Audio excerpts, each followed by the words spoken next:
Tired and somewhat bored, the Axian consul silently retreated to his species' quarters, as the playful melodies and romantic waltzes echoed through the grand and elegant palace.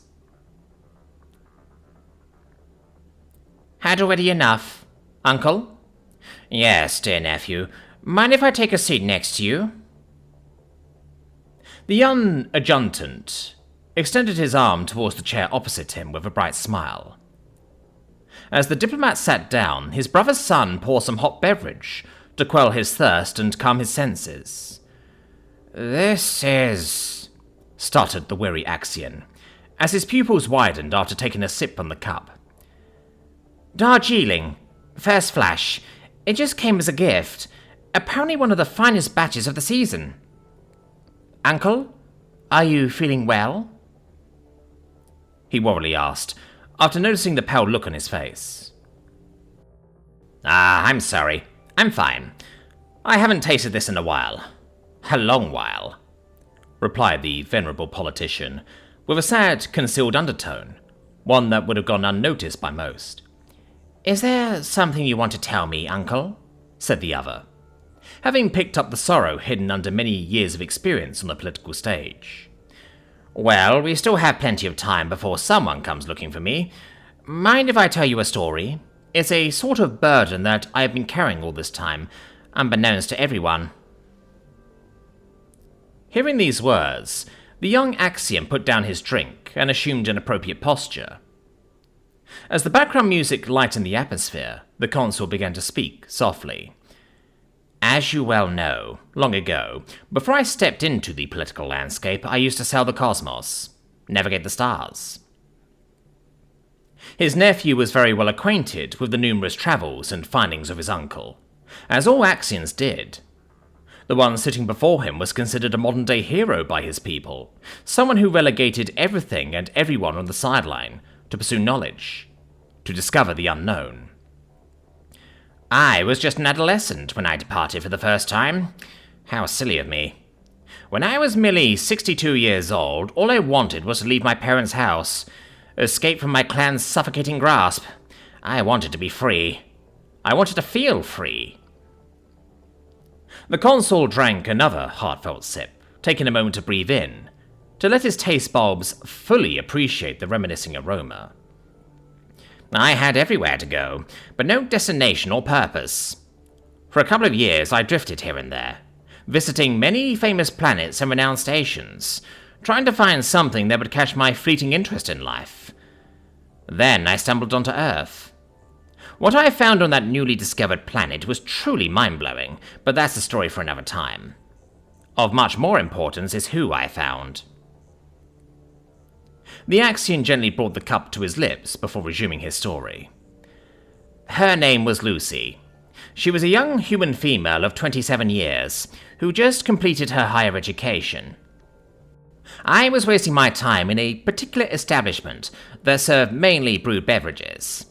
Back then, despite all the wonders surrounding me, I was at my lowest, venting out of an airlock or going for a never-ending spacewalk. These and many other dark thoughts kept tormenting my mind to no end. From the outside, I must have looked miserable. Empty, lightless eyes, slumped on the table of this so-called cafe. The uncle gently gestured to his nephew to pour some more tea, as his cup was empty. Out of nowhere, this human sat down next to me, shoving my shoulder and yelling in my ears. She insisted we share a drink. And here we are, more than 7 centuries later. I can still remember her as if it was yesterday. Her bright smile and sharp gaze permanently carved her image in my mind. Uncle, are you sure you want to continue? It's not a problem if this matter is uncomfortable to you, interrupted the nephew, noticing the clear trembling in the voice and gloominess in his elder's gaze, to which he replied not to worry about it. She was very curious and kind, at least to me. To cheer me up, she offered me a drink. I half expected an extremely alcoholic beverage, one that would either poison me to death or stun me for the following 6 hours. I was pleasantly surprised when the waitress put that steaming teapot in front of me. The intensity of the aroma and the decisive taste made me forget all the worries in my admittedly pathetic existence. That was the first time I tasted Darjeeling. We started talking. Speaking to Lucy was very comforting. Like a caring teacher, she would quietly and carefully listen to all my first-world problems and troubles for hours and hours, long after the sun had set over the horizon. As the store was closing, she asked me to meet her at that same cafe the following day at the same time. "And I'm guessing you did, Uncle," exclaimed the adjutant, while lighting a cigarette stuck between his lips. "For a whole week. I spent every afternoon drinking tea and talking to that human about our problems, complaining about our mundane lives. Our problems. Was she in a similar situation to yours? Sort of. While I left my clan on my own will, Lucy's family disowned her. Her parents had other ideas regarding her profession. They insisted she follow the family tradition and become a lawyer, so she ran off. Instead of law, she majored in astrophysics and dreamt of exploring the universe." The nephew was visibly astonished. Having pieced together the bits and pieces of the puzzle, his uncle sprinkled around, hidden in his story. "I think you understand where I'm getting to. Well, what are few human years for someone like me, fated to live for 1,000, I told myself.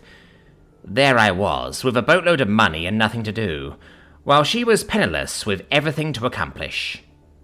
Out of boredom, or maybe intrigued, I asked her if she wanted to come with me, aimlessly sail the solar winds, or look under the rocks of desert planets.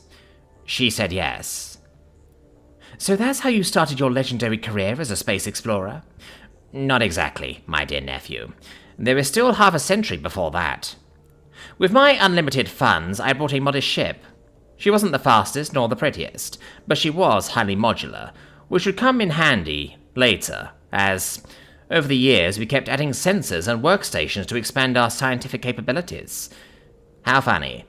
I wanted to name my first ship something cool like Void Breaker or Star Cruiser, but she insisted on naming her Voyager in honor of humanity's early space age."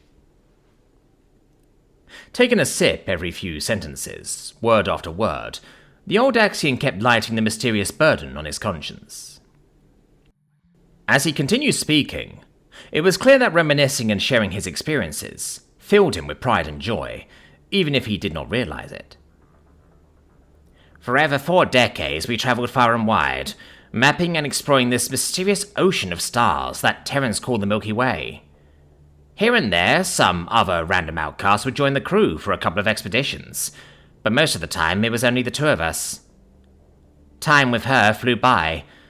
Touring the universe with Lucy gave me uncountable memorable experiences, and allowed me to see the true unfiltered beauty of the primordial offerings of physics, the celestial bodies. I will be forever grateful to her." "I'm sorry to interrupt you, Uncle, but as you said earlier, human lifespan is much shorter than ours. You said that you spent over 40 years with her. What happened after?" "She should have been around 80 by then.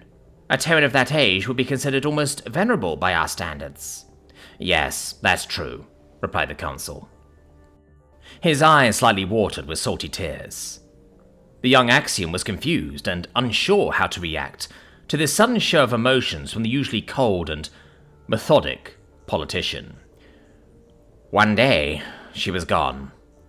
While moored at a space station, she removed the transponder and set off with the Voyager while I was asleep. She only left me a simple sorry, written on a sachet of Darjeeling tea, my favorite. Why would she do that? It's something that I would not know for years to come. Many years. After finding out, I was confused, outraged, and sad. I quickly acquired another ship, the fastest and most advanced in production back then, and set out to find her. I spent a decade looking for her far and wide, following the faint trail of crumbs she left wherever she went. Through nebula and asteroid fields, passing by neutron stars and black holes, I eventually reached the far end of the Orion Arm. There, after 2 decades of frantic search, I found the Voyager. Powerless, drifting through intergalactic space, with the cockpit proudly pointing towards our bright mass of stars we call galaxy. After the first dozen years, I gave up on finding her still breathing, as the human hourglass is much shorter than ours. Still, for those years, I felt alive while searching for someone I knew passed away. The nephew was so mesmerized and intrigued by the mournful and enigmatic story his uncle was unfolding before him that he forgot to smoke his cigarette, as it was now consumed whole and turned into ash between his fingers before he could even realize it. What happened then? He impatiently asked. I boarded the ship and found a data log, which had been waiting for me for God knows how long.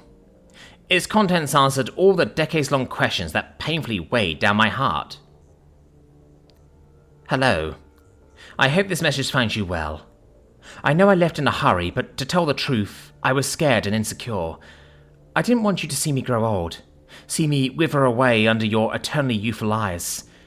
I didn't want your last memories of me to be an old, bedridden, delusional lady fed through a straw. Don't worry. My death was painless, and I passed away doing what I love most, looking at the stars. Sorry if I stole your ship. I treated her well. She should be ready to go any time. I even filled her with fuel.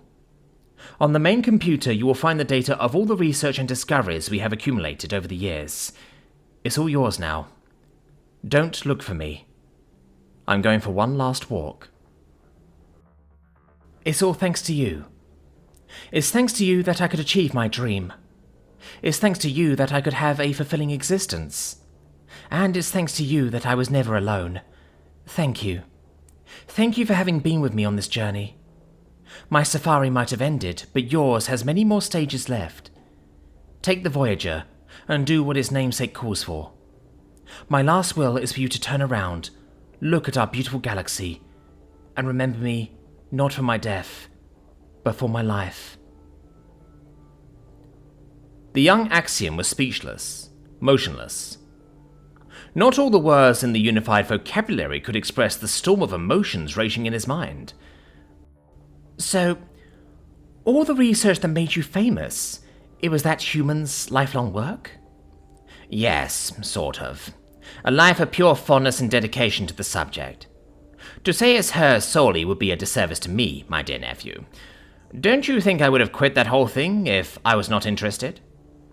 At first I approached it as a momentary pastime, an activity like any other to try out as our time in this universe slowly crawls by, inching forward.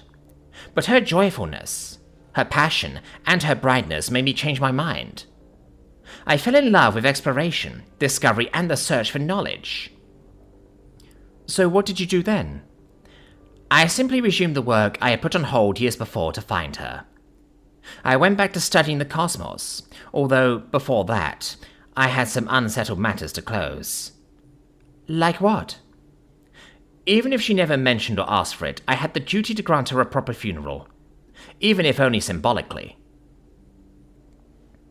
The nephew stood silent, as Axions have different traditions and burial standards than most species in the galaxy. Given their wildly different life expectancy, and general lack of significant interpersonal emotions, they tend to care less about these practices. You see, humans don't leave their dead behind, as they never forget them. So I had to bring her home. Something of her, at least. Even if she strayed from Earth most of her life, Lucy always told me that, despite all its flaws, there's nothing like home. As clever as she was, I guess Lucy never predicted the leaps in technology her people achieved while she was wandering around. I can't imagine what she would have said had she known that her sister was still alive. And even more impossible to predict is how she would have reacted if she knew that they had forgiven her. Her mother, her father, everyone forgave her for running off, and her parents waited until their last breaths for the lost daughter to knock on the door, to tell her, "We will always love you." Although, they are reunited now. I don't know how long it took for her to eventually start inquisitively looking around, trying to study the strange phenomena of heaven. So, that's how you became an explorer. Now it's all clear. No wonder my father told you disappeared for a century or so. It's a story I have not told in detail to anyone yet. You are the first Axiom to hear most of it. I hope I didn't bore you. Not at all, Uncle. Quite the opposite. I never knew this side of you. Are you planning to tell the galactic community about this? I will entrust the Voyager and all the data logs to the humans. After all, even a ship deserves to rest at home. Even if she was always against becoming famous and receiving recognition, I think enough time has passed for her struggles to be known. It's not like journalists can pester her with stupid questions now." The nephew nodded and lit a second cigarette. To properly consume it this time. "So, Uncle, can I ask you one last thing?" "Sure, why not?" "Is she the reason you never married?" The Explorer of Stars tried to hide a playful grin by bringing a hot steaming cup of Darjeeling to his lips. He laughingly replied, "Sure, why not?"